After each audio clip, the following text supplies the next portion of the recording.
মাসুদ ভাইয়ের সাথে একমত হওয়ার দরকার নাই, জামালউদ্দিনের সাথে একমত হওয়ার দরকার নাই, আমাদের আব্দুল হক ভাইয়ের সাথে একমত হওয়ার দরকার নাই। আপনারা কি আল্লাহর কথার সাথে একমত হতে রাজি আছেন যে আল্লাহ চান মাজলুমদেরকে বিজয় দিতে? আমরা কি মাজলুমদেরকে বিজয় দিতে চাই? যারা চাই একটু হাত উঁচু করে আল্লাহকে দেখায়। আলহামদুলিল্লাহ, আল্লাহ তুমি কবুল করো।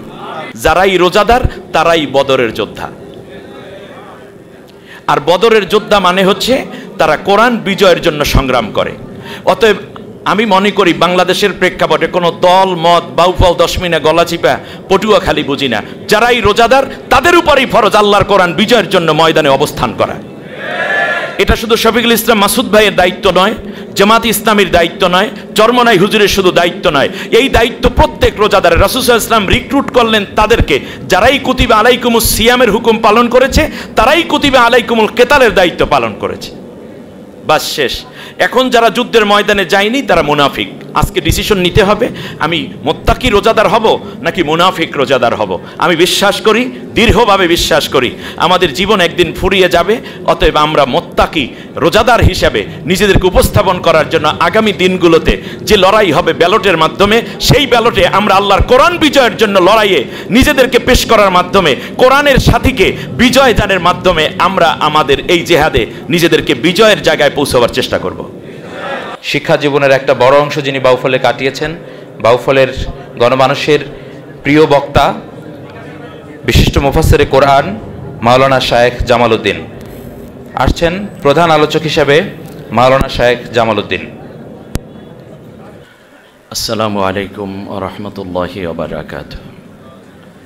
আলহামদুলিল্লাহ আল্লাযী নাযালাল কুরআনা ফি শাহরি রমাদান লিহিদায়াতিল আলামিন ওয়াসসালাতু ওয়াসসালামু আলা রাসূলিল্লাহ কানা খুলুকুহুল কোরআন ওয়া আলা আলিহি ওয়া আসহাবিহি আজমাইন ওয়াল্লাযীনা ইত্তাবাহুম বিইহসানিন ইলা ইয়াউমিদ্দিন। সমুদ্রকন্যা কুয়াকাটার ঐতিহ্যমণ্ডিত জনপদ বাউফল শিক্ষা, সংস্কৃতি, দিন এবং রাজনীতির সূতিকাগার হিসাবে এই উপজেলা দীর্ঘদিন থেকে ঐতিহ্যের শীর্ষে তাদের দায়িত্ব পালন করার চেষ্টা করে যাচ্ছে। এই বাউফলেরই অন্যতম একটি মানব সেবা সংগঠন বাউফল ফাউন্ডেশন কর্তৃক আয়োজিত আজকের এই ইফতার মাহফিল সম্মানিত সভাপতি জনাব ডক্টর মোহাম্মদ লোকমান হোসাইন সাহেব আয়োজিত এই প্রোগ্রামের মধ্যমণি, যাকে ঘিরে মনে হয় যেন মধুমক্ষিকার মতো রোজাদাররা চারপাশে একটু সোহবাত নেয়া, একটু ঘ্রাণ নেয়ার জন্য পঙ্গপালের মতো ছুটে এসেছি। আমাদের প্রিয় ডক্টর শফিকুল ইসলাম মাসুদ, কোরআনের জন্য আল্লাহ তাআলা তাকে কবুল করুন। বাউফলবাসীর উন্নয়নের জন্য, দেশবাসী এবং বাংলাদেশকে সমৃদ্ধ করার লক্ষ্যে তার নেতৃত্বকে আরও শানিত করার তৌফিক আল্লাহ তাআলা দান করুন। মঞ্চে উপবিষ্ট মেহমান বৃন্দ, সবার নাম নিতে গেলে সময় কমে যাবে। আবার সামনে যারা আছেন আজকের এই প্রোগ্রামের একেবারেই মূল আকর্ষণ, প্রিয় বাউফলবাসী, আমি দুইটা কথা বলবো। 7 মিনিটের একটি চমৎকার বক্তব্য উপস্থাপন করার যোগ্যতা আমার নাই, কারণ ময়দানে কথা বলি ঘন্টার পর ঘন্টা, কেউ স্লিপ দেওয়ার সাহস পায় না। কিন্তু আজকে কার সামনে কে বলে, মাসুদ ভাইয়ের সামনে কথা বলার যোগ্যতা আসলে আমার নাই। সত্য কথা যেটা সেটাই প্রকাশ করে দিলাম, কারণ তার আছে বাস্তব অভিজ্ঞতা, আর আমার আছে কেতাবের অভিজ্ঞতা আর মাঠে ময়দানের মঞ্চের অভিজ্ঞতা। তিনি ময়দানের মুজাহিদ, কোরআন পড়েন, কোরআন বোঝেন, কোরআনের বিধানকে জমিনে কায়েমের জন্য জেল খেটেছেন, আয়না ঘরে গিয়েছেন, রিমান্ড খেয়েছেন, ক্রস ফায়ারের সম্মুখীন হয়েছেন। ঠিক তার পাশাপাশি স্বজন হারিয়েছেন, আর সামনে নেতৃবৃন্দের লাশ একের পর এক ঝরতে দেখেছেন। 28শে অক্টোবরে নিজের সহকর্মীকে রক্তাক্ত অবস্থায় পড়ে থাকতে দেখে তিনি পালিয়ে যাননি, বরং জীবনপণ লড়াই করে শাহাদাতের তামান্নায় নিজেকে উজ্জীবিত রেখে আজও পর্যন্ত আল্লাহর দয়ায় টিকে রেখে বাউফলবাসীর উন্নয়নে কাজ করে যাচ্ছেন। অতএব জীবন্ত এক কোরআনের সামনে আমার কথা বলাটা আমার নিজেকে আমি অনেক এটা অসৌজন্যমূলক একটা বিষয় মনে করছি। সম্মানিত ভাইয়েরা, প্রথম কথাটি হচ্ছে কোরআনের 183 নম্বর আয়াতে আল্লাহ রব্বুল আলামিন দ্বিতীয় হিজরিতে রাসূল সাল্লাল্লাহু আলাইহি ওয়াসাল্লামের উপর নাজিল করলেন ইয়া আইয়ুহাল্লাযীনা আমানু কুতিবা আলাইকুমুস সিয়াম কামা কুতিবা আলাল্লাযীনা মিন ক্বাবলিকুম লাআল্লাকুম তাত্তাকুন। আয়াত নাজিল হওয়ার মধ্যে সাহাবীগণ বুঝতে পারলেন রোজা রাখতে হবে। রোজা রেখে 15টা রোজা পর্যন্ত তারা উত্তীর্ণ হলেন।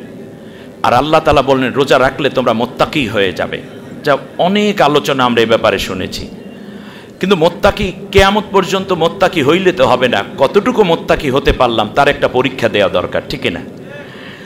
15টা রোজা আবু বকর, ওমর, উসমান থেকে নবী সাল্লাল্লাহু আলাইহি ওয়াসাল্লাম সবাই মিলে রাখা শুরু করলেন।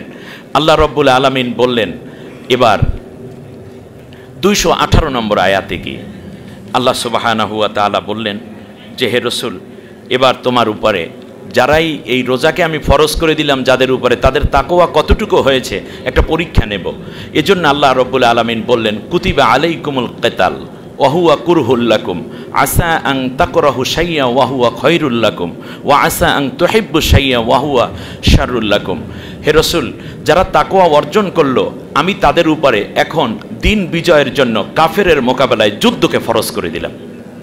কতদিনের রোজাদার তারা? এখানে 15 বছর পর্যন্ত রোজা রাখছি এরকম বহু শ্রোতা আছি, কিংবা 30 বছর ধরে রোজা রেখেছি। সাহাবীগণ এই দুইটার মধ্যে কোনো পার্থক্য করেন নাই। সাহাবীগণ বুঝতে পেরেছেন কুতিবা আলাইকুমুস সিয়াম যেই আয়াতের মধ্যে, যেই কোরআনের মধ্যে, যেই সূরার মধ্যে, ঠিক তেমনি আল্লাহ তাআলা কুতিবা আলাইকুমুল কিতাল মানে সর্বোচ্চ শক্তি দিয়ে লড়াই করার সংগ্রামে কোরআন বিজয় করতে হবে। কারণ শাহরু রমাদান আল্লাযী উনজিলা ফীহিল কোরআন, কোরআনকে আমি রমজান মাসে নাজিল করেছি। ওই তাকওয়ার পরীক্ষা দেওয়ার জন্য তারা কোরআনকে বিজয়ের জন্য কাফেরের মোকাবেলায় যুদ্ধে যেতে কোনো দ্বিধা করেন নাই। যারাই রোজাদার তারাই বদরের যোদ্ধা। আর বদরের যোদ্ধা মানে হচ্ছে তারা কোরআন বিজয়ের জন্য সংগ্রাম করে। অতএব আমি মনে করি বাংলাদেশের প্রেক্ষাপটে কোনো দল মত বাউফল দশমিনা গলাচিপা পটুয়া খালি বুঝি না, যারাই রোজাদার তাদের উপরেই ফরজ আল্লাহর কোরআন বিজয়ের জন্য ময়দানে অবস্থান করা। এটা শুধু শফিকুল ইসলাম মাসুদ ভাইয়ের দায়িত্ব নয়, জামাত ইসলামীর দায়িত্ব নয়, চরমনাই হুজুরের শুধু দায়িত্ব নয়, এই দায়িত্ব প্রত্যেক রোজাদারের। রাসূল সাল্লাল্লাহু আলাইহি ওয়াসাল্লাম রিক্রুট করলেন তাদেরকে, যারাই কুতিবা আলাইকুমুস সিয়ামের হুকুম পালন করেছে তারাই কুতিবা আলাইকুমুল কিতালের দায়িত্ব পালন করেছে। বাস শেষ। এখন যারা যুদ্ধের ময়দানে যায়নি তারা মুনাফিক। আজকে ডিসিশন নিতে হবে, আমি মুত্তাকি রোজাদার হব নাকি মুনাফিক রোজাদার হব। আমি বিশ্বাস করি, দৃঢ়ভাবে বিশ্বাস করি আমাদের জীবন একদিন ফুরিয়ে যাবে। অতএব আমরা মুত্তাকি রোজাদার হিসাবে নিজেদেরকে উপস্থাপন করার জন্য আগামী দিনগুলোতে যে লড়াই হবে ব্যালটের মাধ্যমে, সেই ব্যালটে আমরা আল্লাহর কোরআন বিজয়ের জন্য লড়াইয়ে নিজেদেরকে পেশ করার মাধ্যমে, কোরআনের সাথীকে বিজয় দানের মাধ্যমে আমরা আমাদের এই জেহাদে নিজেদেরকে বিজয়ের জায়গায় পৌঁছাবার চেষ্টা করব। দ্বিতীয় কথা হচ্ছে এইরকম একটা উদ্ভূত পরিস্থিতিতে আল্লাহ কি চান, আমি একটা আয়াত আপনাদেরকে বলে শেষ করে দিচ্ছি। আল্লাহ তাআলা বলছেন, যখন ফেরাউনের পরাজয় হয়ে গেল, লোহিত সাগরে শেষ, এখন আল্লাহ রব্বুল আলামিন বললেন মিশরে তো কোনো সরকার টরকার নাই, এই মুহূর্তে আমি আল্লাহ একটা ডিসিশন নিলাম। সুবহানাল্লাহ বলেন। দেখি ওই ডিসিশনের সাথে আমাদের ডিসিশন মিলাতে পারে কিনা। সূরার নাম সূরা কসস। আল্লাহ তাআলা বলছেন ওয়ানুরিদু আন্না মুন্না আলাল্লাযীনা ইসতুদঈফু ফিল আরদ ওয়া নাজআলাহুম আইম্মাতা ওয়া নাজআলাহুমুল ওয়ারিসিন ওয়া নুমাক্কিনা লাহুম ফিল আরদি ওয়া নুরিয়া ফিরআউনা ওয়া হামানা ওয়া জুনুদাহুমা মিনহুম মা কানু ইয়াহজারুন। আল্লাহ তাআলা বললেন ফেরাউনের মতো ওই অত্যাচারী শাসক, স্বৈর শাসক, কোন রাষ্ট্রের একটি স্বৈর শাসককে পতনের পরে আমি আল্লাহর সিদ্ধান্ত নিয়ে ফেলি। আল্লাহ তাআলা চান মানে আল্লাহ সিদ্ধান্ত নিয়েছেন আন্না মুন্না আলাল্লাযীনা ইসতুদঈফু ফিল আরদ, জমিনের বুকে যেই দলটি, যেই নেতারা সবচেয়ে বেশি লাঞ্ছিত হয়েছে, নির্যাতিত হয়েছে, মিথ্যা মামলা হামলার সম্মুখীন হয়েছে, আমি আল্লাহ চাইলাম তাদেরকে নেতৃত্বের আসনে বসাই দিতে। আমি প্রথমে চাইলাম তাদের উপর দয়া করতে, ওয়ানাজআলাহুম আইম্মাতান, এবং তাদেরকে নেতা বানাইয়া দিতে, ওয়ানাজআলাহুমুল ওয়ারিসিন, পতিত সরকারের পরে শূন্য আসনগুলোতে তাদেরকে আমি আল্লাহ ওয়ারিস তথা উত্তরাধিকার বানাই দিতে, অনুমাক্কিনা লাহুম ফিল আরদে, এবং জমিনের বুকে আমি আল্লাহ তাদেরকে শক্তিশালী করে দিতে চাইলাম। সেদিনও গিয়েছে মাসুদ ভাই ফোন করে বলেছে ভাই এলাকায় যাচ্ছি, খাস দোয়া চাই। এর মানে যাইতেও পারি, নাও পৌঁছাইতে পারি, বাড়িতে বসে অ্যারেস্ট হতে পারি, বগা ওখানে বসেও পুলিশে দইরা ফেলাইতে পারে। আমি বললাম এত দোয়া নিয়ে যাচ্ছেন এলাকায় কি দরকার? বলছে বাউফালি তো আমার সব। এই কথাটা আজ আমার কানে বাজে, বাউফালি তো আমার সব। যে মানুষটি বাউফলকে সব মনে করে, বাউফলবাসী সব কিছুকে শফিকুল ইসলাম মাসুদ কি মনে করে, ঠিক না বলেন? শেষ পর্যন্ত আল্লাহ তাআলা বললেন অনুমাক্কিনা লাহুম ফিল আরদ, আমি আল্লাহ ওই মাজলুমদেরকে জমিনের বুকে শক্তিশালী করার সিদ্ধান্ত নিয়েছি। সিদ্ধান্ত নিয়েছেন কে? তাহলে বলুন তো দেখি, যেই দল সবচেয়ে মাজলুম তাদের উপর দয়া করার সিদ্ধান্ত কার? তাদেরকে নেতা বানানোর সিদ্ধান্ত কার? তাদেরকে শক্তিশালী করার সিদ্ধান্ত কার? এবং ফেরাউনের অবর্তমানে ওয়ানাজআলাহুমুল ওয়ারিসিন, এবং এই শূন্য জায়গা পদগুলোকে আমি আল্লাহ মাজলুমদের যারা অত্যাচারিত হলো তাদেরকে দিয়ে ভরে দিতে চাই, এই সিদ্ধান্ত কার? এখন আল্লাহ যে সিদ্ধান্ত নিয়েছেন, আপনারা কি এই সিদ্ধান্তের সাথে একমত? মাসুদ ভাইয়ের সাথে একমত হওয়ার দরকার নাই, জামাল উদ্দিনের সাথে একমত হওয়ার দরকার নাই, আমাদের আব্দুল হক ভাইয়ের সাথে একমত হওয়ার দরকার নাই। আপনারা কি আল্লাহর কথার সাথে একমত হতে রাজি আছেন যে আল্লাহ চান মাজলুমদেরকে বিজয় দিতে? আমরা কি মাজলুমদেরকে বিজয় দিতে চাই? যারা চাই একটু হাত উঁচু করে আল্লাহকে দেখায়। আলহামদুলিল্লাহ, আল্লাহ তুমি কবুল করো। শেষে একটা হাদিস বলে শেষ করি। নবী সাল্লাল্লাহু আলাইহি ওয়াসাল্লাম বলেছেন ফাত্তাবিউস সিওয়াদাল আযম ফাইন্নাহু মান শাদ্দা শাদ্দা ফিন্নার। একটি রাষ্ট্রের মধ্যে অনেক দল থাকে, মত থাকে, ইসলামী দল থাকে, অমুসলিম কিংবা অন্যান্য মতের দল থাকে।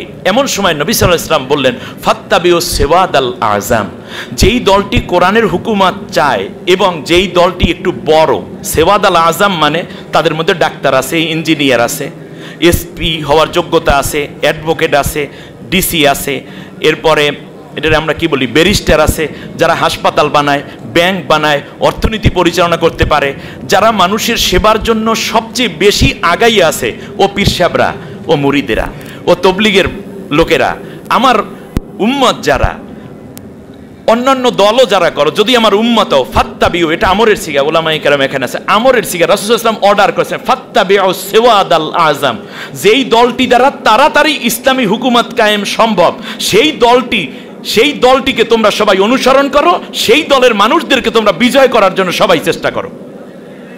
এর পরের কথাটা আরো জটিল, ফাইন্নাহু মান শাদ্দা শাদ্দা ফিন্নার।